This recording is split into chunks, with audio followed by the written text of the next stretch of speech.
স্বামী ছোট্ট সন্তান আলী আসগর পানির অভাবে কাতর হইয়া পড়েছে। আমার স্তন শুকায় গেছে, জিহ্বাটা মুখের মধ্যে দিয়ে জিহ্বাটা পাথরের মতো হয়ে গেছে।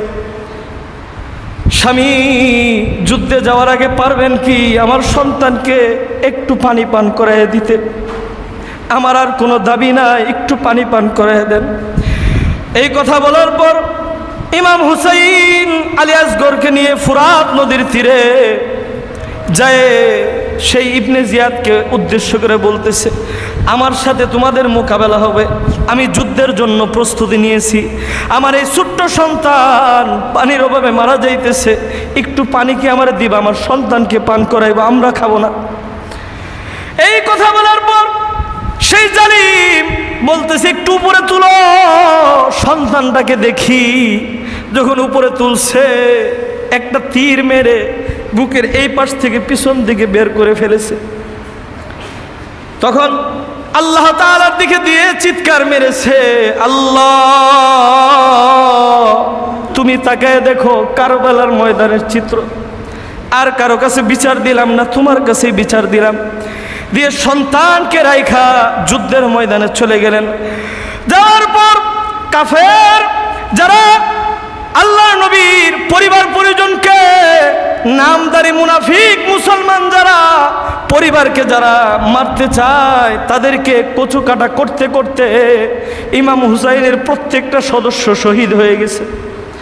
ইমাম হুসাইন ফুরাত নদীর তীরে যতগুলো জালিম ছিল প্রত্যেকটা জালিমকে কচু কাটা করছে। তো ওনার খুব পিপাসার্থ, ফুরাত নদীর ভিতরে নাইমা গেছে। হাঁটু পরিমাণ পানির মধ্যে নামার পর খুব মন চাইলো একটু পানি পান করবে। পানিটা অঞ্জলি বইরে নিয়ে মুখের কাছে যখন নিয়ে আসছে, তার সাথীবর্গ যারা শহীদ হয়ে গেল তাদের কথা মনে পড়ে গেল। একটু আগে আমার সন্তান শহীদ হয়ে গেছে পানির জন্য, কিভাবে আমি পানি পান করব? না না, পানি পান করব না, আমার নানার সাথে আমি হাসরের ময়দান হাউজে কাউসারের পানি পান করবো। এই কথা বলে পানিটা ফালাইয়া দিয়ে যুদ্ধের ময়দানে চলে গেলেন। যাওয়ার পর যুদ্ধ করতে করতে আসরের সময় 1 মাসের 2 দিন না খাওয়া, পানি না খাওয়া মানুষ আসরের সময় ক্লান্ত হয়ে পড়ছে, আর যুদ্ধের ময়দানে অগ্রসর হইতে পারতেছে না। বাবাজিরা আমার, অগ্রসর না হইতে পারা, এরপরে ওনার শরীরের ভিতরে 100-র উপরে তীর লেগেছে, ক্লান্ত হয়ে পড়ে গেছে, কিন্তু বাতিলের সামনে মাথা নত করে নাই। ইমাম হুসাইন পড়ে যাওয়ার পর কালো ডোরা কাটা এক কুকুর ইমাম হুসাইনের বুকের উপরে পা দিয়ে বসে গেছে। বসে যাওয়ার পর ইমাম হুসাইন তাকায় দেখে এই কুকুরে পা দিয়ে উঠা বৈশা গলার ভিতরে ছুরি লাগাইছে। ইমাম হুসাইন বলতেছে, আমার নানা বলেছিল, ও হুসাইন, তোমার রক্তের ভিতরে আমি দেখেছি একটা কালো ডোরাকাটা কুকুর মুখ লাগাইছে, কিন্তু এতদিন বুঝতে পারি নাই, নানার কথা আজকে বুঝলাম, সেই কুকুর হচ্ছিস তুই। এই কথা বলার পর ইমাম হুসাইনের মাথাটাকে আলাদা করে ফেলছে। এখানেই যদি শেষ হয়ে যাইতো তাহলে নিজের মনটাকে বুঝ দিতে পারতাম। মাথা আলাদা করার পর মাথাটাকে বল্লমের ভিতরে লাগায় উঁচা করছে। উঁচা করার পর এবার ইবনে জিয়াদ ঘোষণা দিল, 70-80টা ঘোড়া নিয়ে ইমাম হুসাইনের দেহটাকে এমনভাবে পালাবা যেন পুরাটা জমিনের সাথে তার গুস্তগুলো লেগে জেগে যায়, নাউজুবিল্লাহ, তার দেহের জন্য কোনো চিহ্ন না থাকে। ঘোড়ার সেই পায়ের শক্ত শক্ত যুদ্ধের ময়দানের খরম দিয়ে যখন পারাইছে, হাড্ডির থেকে গুস্ত আলাদা আলাদা হয়ে গেছে, ওনার দেহের কোনো চিহ্ন অবশিষ্ট ছিল না, পুরাটাই জমিনের সাথে জালিমগুলো মিশিয়ে মিশিয়ে দিছে। এরপরও মাথা নত করে নাই, জীবন দিয়েছে, কিন্তু ইসলাম দেয় নাই।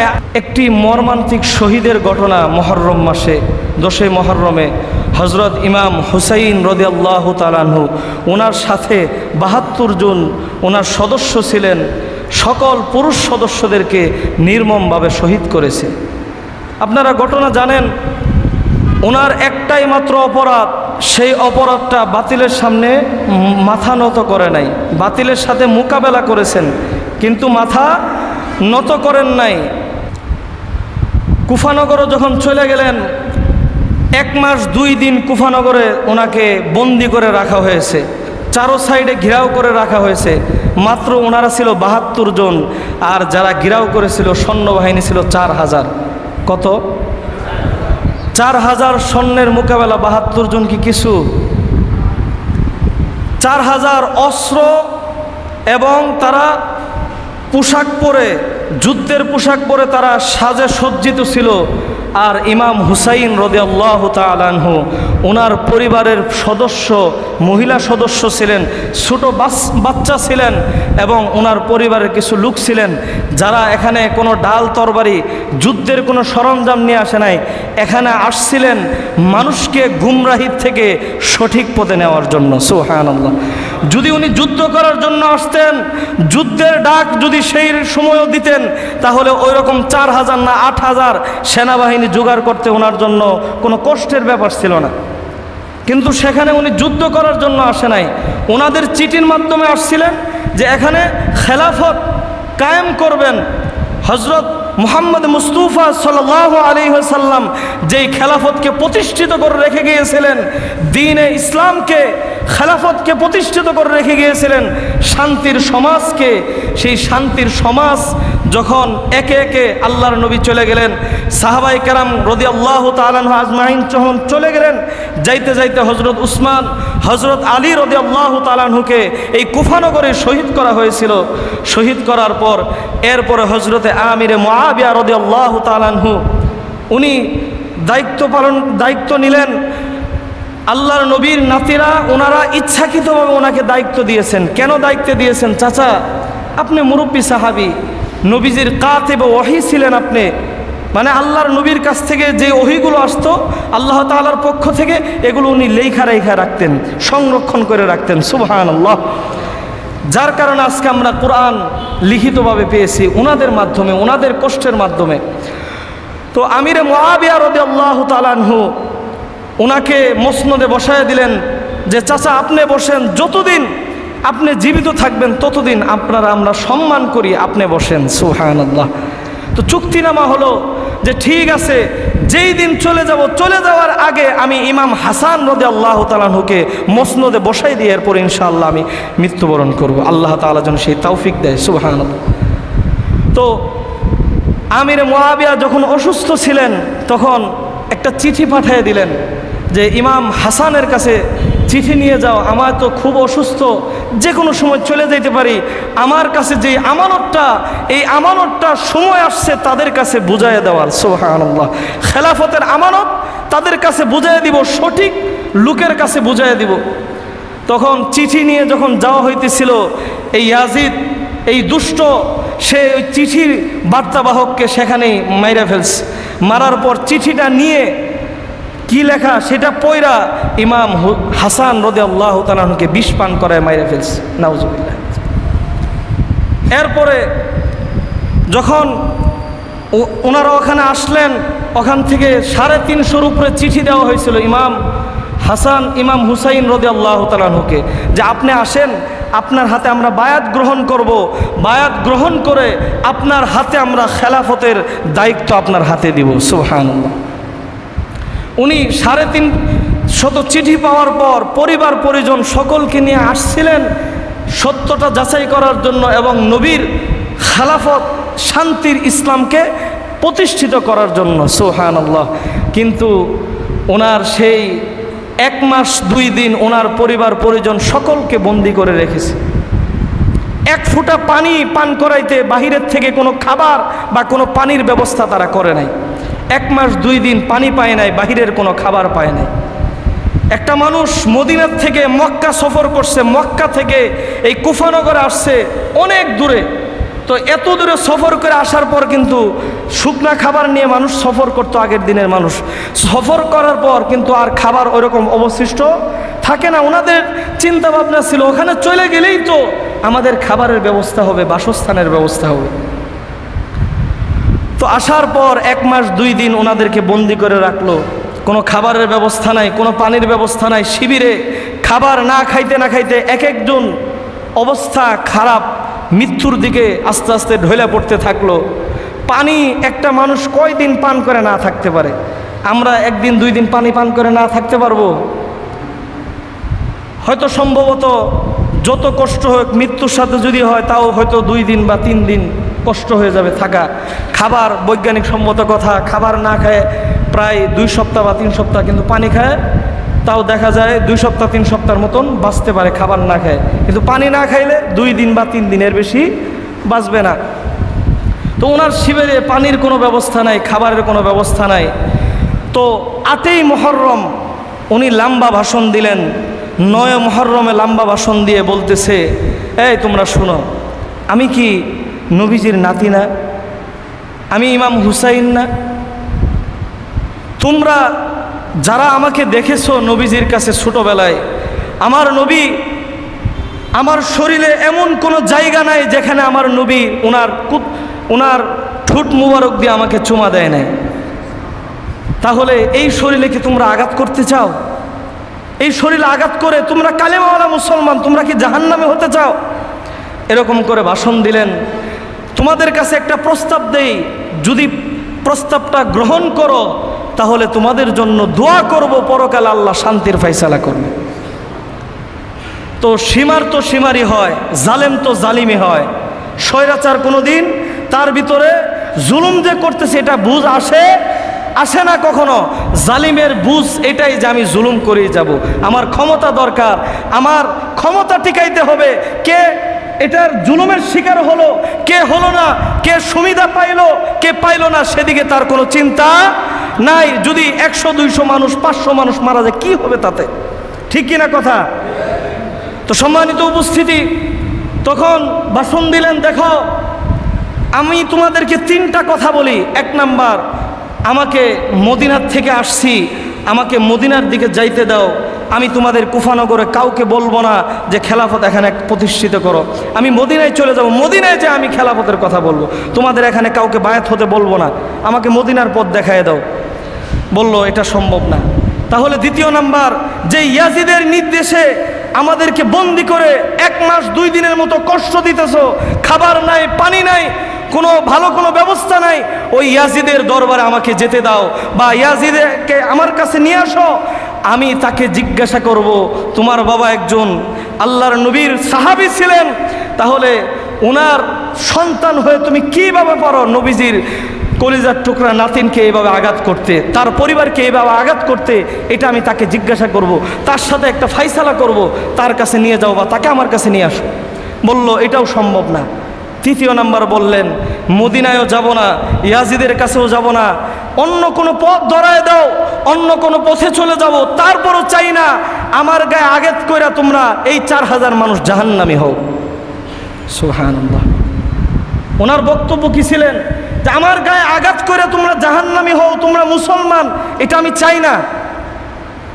এই কথা বলার পর ইবনে জিয়াদ, যে যার সন্তান, যার জন্মের ঠিক নাই, সে বলল এই 3টার কোনোটাই মানা হবে না। হ্যাঁ মানা হবে, আগে ইয়াজিদের নামে তুমি বায়াত গ্রহণ করো।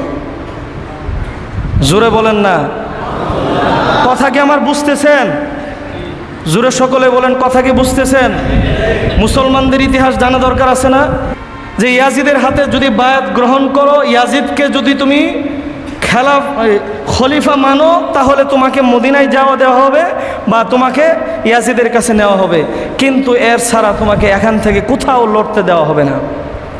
তখন এতক্ষণ তো ঠান্ডা মেজাজে কথা বলতেছিল, এবার ইমাম হুসাইন চেহারার ভিতর রক্তের মতো লাল হয়ে গেছে, চোখগুলো রক্তের মতো লাল হয়ে যাওয়ার পর এবার বলতেছে যে নানার রেখে যাওয়া ইসলাম আমার জীবনের শরীরের রক্তের শেষ বিন্দু পরিমাণ যখন থাকবে তখনও পর্যন্ত আমি ইয়াজিদের হাতে বায়াত গ্রহণ করব না। কেননা সে একজন দুশ্চরিত্রের অধিকারী, সে মসজিদে নববীতে 3 দিন নামাজ হইতে দেয় না, তার ওয়ার্ডারে মদিনার নারীদেরকে 1000 রূপে ধর্ষণ করছে।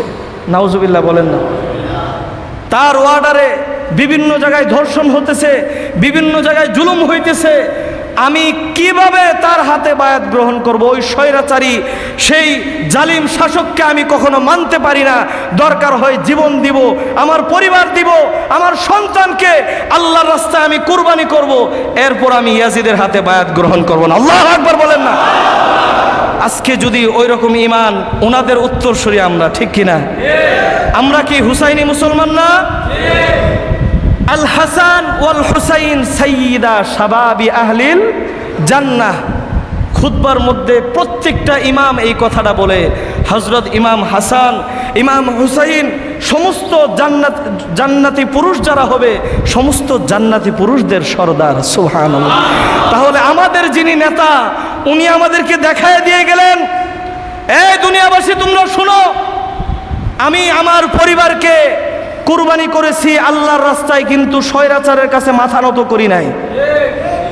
আমি নিজের জীবন কুরবানি করেছি, স্বৈরাচারের কাছে মাথা নত করি নাই। আমার ছোট্ট দুধের সন্তান, এটাকে আমি স্বৈরাচারের কাছে মাথা নত করি নাই, কিন্তু আল্লাহর রাস্তায় কুরবানি করেছি। সুবহানাল্লাহ। ইচ্ছা করলে পারতাম যে তার কথা মতো আমি এখান থেকে টেকনিক অবলম্বন করে এখান থেকে চলে যায় পরে, ইচ্ছা করলে পারতাম, কিন্তু আমি না, এটা করি নাই। যেখানে হক বাতিল আছে সেখানে হকের কথা বলেই যাব। যদি কল্লা দিতে হয় কল্লা দিব, কিন্তু ইসলাম দিব না, ঠিক কিনা?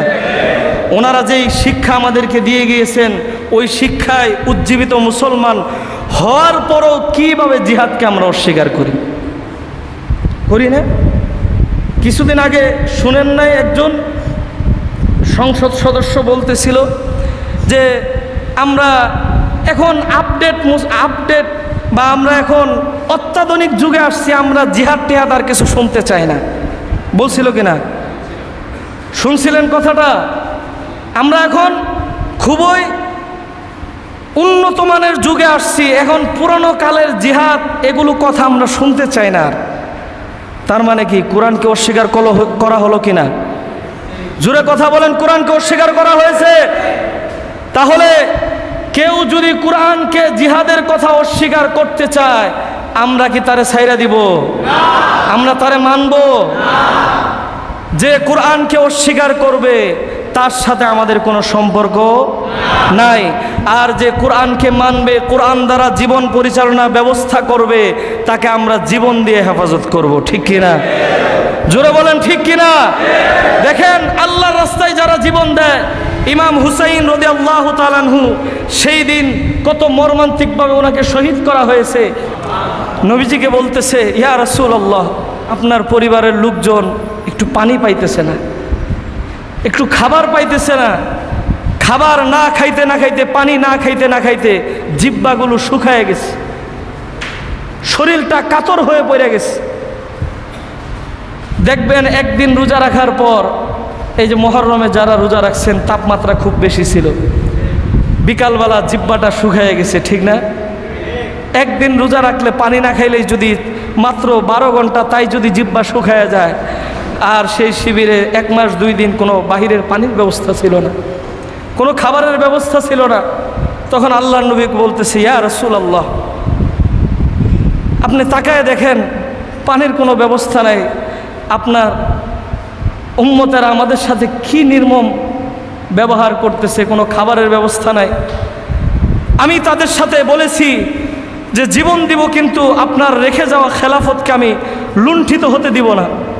ইয়া রাসূলুল্লাহ, কালকে যুদ্ধের ময়দানে চলে যাব, আপনি আমার জন্য দোয়া করেন, ইসলামকে যেন বিজয় করতে পারি, যেন মাথা নত না করি জালিমের কাছে। সুবহানাল্লাহ। এই কথা বলার পর ইমাম হুসাইন শিবিরের লাইটটা বন্ধ করে দিয়েছে, কুফা বন্ধ করে দিয়ে বলতেছে, ও আমার সাথীরা, মনোযোগ দিয়ে কথাগুলো শুনবেন। ইমাম হুসাইন তার সাথীদেরকে ডেকে বলতেছে, ও আমার সাথীরা, আমার সাথে ইয়াজিদের দ্বন্দ্ব, খেলাফত নিয়ে আমাকে যদি হত্যা করতে পারে তাহলে সে রাজতন্ত্র কায়েম করতে পারবে। ও সাথীরা, রাতের অন্ধকারে লাইট বন্ধ করে দিয়েছি, তোমরা এখান থেকে পলায়ন করে মদিনায় চলে যাও, আমি এখানে রয়ে গেছি। আমি চাই না আমার সাথে তাদের দুশ্মনী, তোমাদের সাথে কোনো দুশ্মনী নাই, তোমরা চলে যাও, আমাকে তারা মারুক। এই কথা বলার পর সাথীবর্গ সকলেই হাত ধরে হাও মাও করে ক্রন্দন করে দিয়েছে। ক্রন্দন করে দিয়ে বলেছে, ইমাম হুসাইন,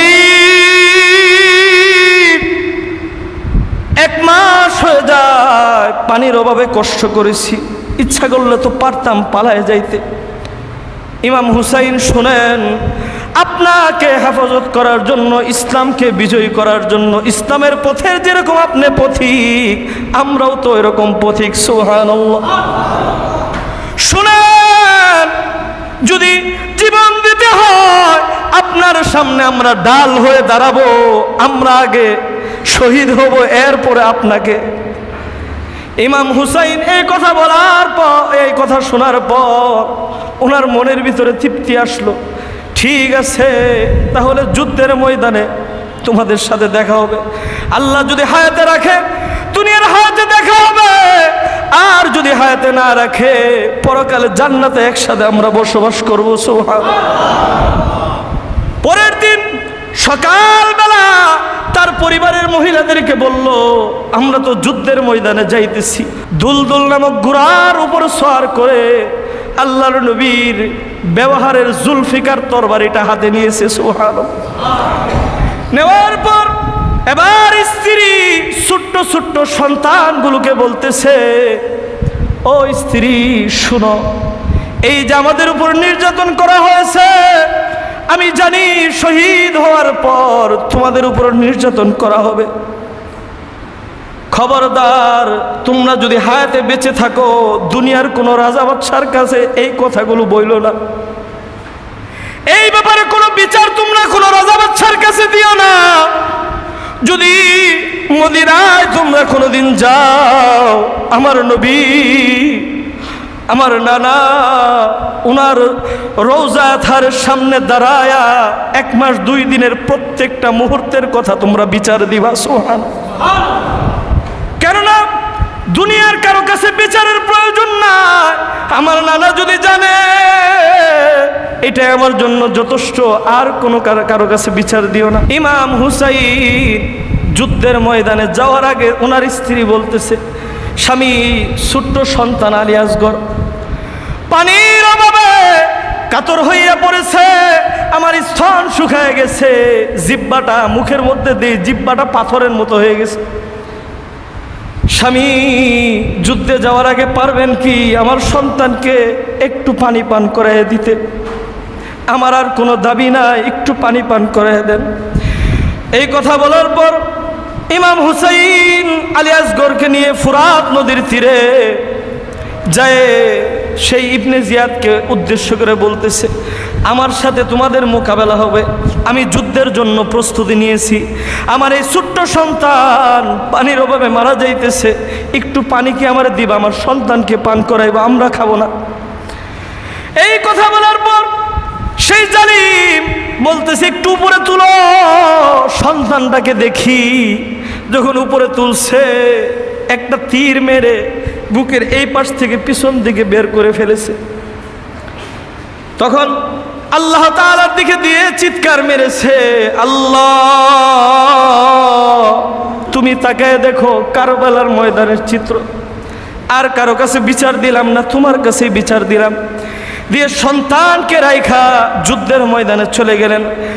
যাওয়ার পর কাফের যারা আল্লাহ নবীর পরিবার পরিজনকে, নামদারি মুনাফিক মুসলমান যারা পরিবারকে যারা মারতে চায়, তাদেরকে কচু কাটা করতে করতে ইমাম হুসাইনের প্রত্যেকটা সদস্য শহীদ হয়ে গেছে।